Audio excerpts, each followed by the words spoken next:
কিরে চিকুনালি কই গেলি মামদার বো? আবে মামদার বো কিয়া খাওয়াইছো আমাকে?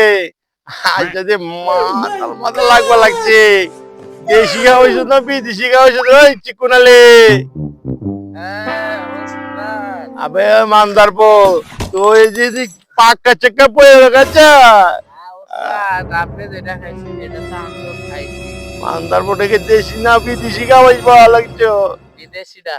হুম তাই তো আমি বাইরে যাবো কেমনে রে? আমিও আলগাইতে তো 3 জন লাগবো আর আমি তো যাই কষ্ট করে উঠতে পারি। কি খাওয়াইছো? তো অনেক তো পেটে গুটগুতে অনেক খালি মনে কর এই পর্যন্ত 6 বার 7 বার বাইরে গেছি গা মান দাঁড়বো। এখন আমি যে উঠতে যাবো এই শক্তি তো আমার কাছে নাই। ধর আমার উঠা মানে আপনি উড়াইতে উঠা গেলে তো আমি তলে পড়ে থাকবো। আরে তারপর আমার উঠে না উঠালে আমি যাবো কেমনে? চল মাগো রে কি করে শুলি রে আন্দারবো।